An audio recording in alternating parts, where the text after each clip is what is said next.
Hello, my name is Jack, and today I'm going to be showing you how to make a minestrone soup. Minestrone is a great way to learn about flavor development, and a great way to start out is by making a mirepoix.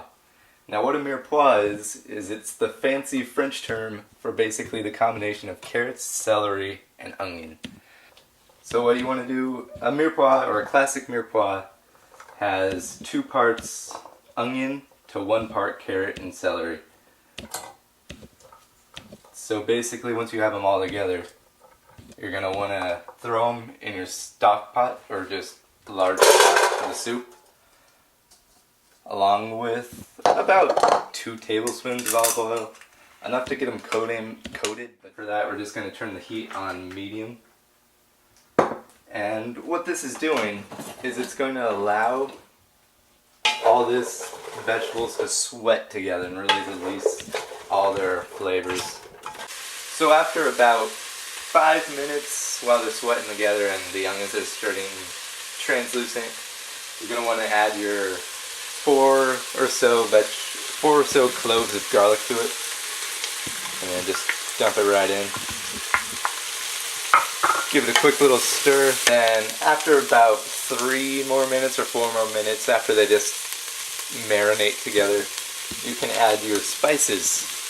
And today the spices I'm going to use are some thyme, basil, and oregano, just about a teaspoon of each, with some salt and pepper. So I'm just going to sprinkle that in and give it a quick stir again. Now you could add everything all at once to this dish and it wouldn't taste bad, but later we're going to be adding tomatoes to it, and that will be pretty much all you'll taste. But due to developing the flavors and letting some things cook for a while before adding everything else really helps make the dish way better. So the mixture of the mirepoix and spices and garlic has been simmering for about 5 more minutes. And what I'm going to do now is add some chicken broth. This is 48 fluid ounces, or about 6 cups. And it's reduced sodium, which is good because you really want to control the salt content as much as you can. And if you can taste the salt, you've probably added too much. What the salt does is it just pulls out the flavors that are already there. Once all 6 cups of that are in, you're going to want to add the crushed tomatoes. This is 28 ounces of crushed tomato. And you just spoon all that in.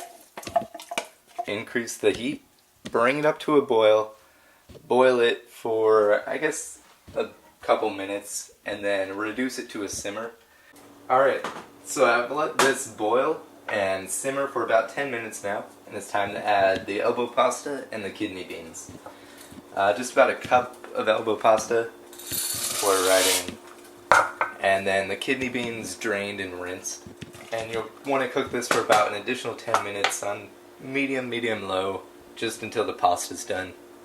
And while that's cooking, I'm going to prep the zucchini. And the reason I haven't added the zucchini yet is because it's very easy to overcook zucchini, and it's very bad once you do. It just becomes a mushy sort of mess. But what I'm doing to that is just cutting it into fourths, and then I'm going to cut it into just cubes. And this will go in probably 5 minutes before it's done, just to sort of cook it a little bit and give it a little bit of flavor. And I'm going to prep some fresh basil that'll be used for the garnish, and it'll just go in at the last minute, give it a nice, really fresh flavor. What I'm going to do is just roll it up, then you just want to cut it in strips. It's been about 5 minutes since the pasta's been in, and since it needs about another 5, I'm just going to add the zucchini now. And the zucchini is cooked, so now I'm just going to ladle it into the bowl with the chopped basil. And now that we have our bowl, I'm going to sprinkle on some of the freshly grated Parmesan cheese. And then just a little bit of the basil. And there's the dish.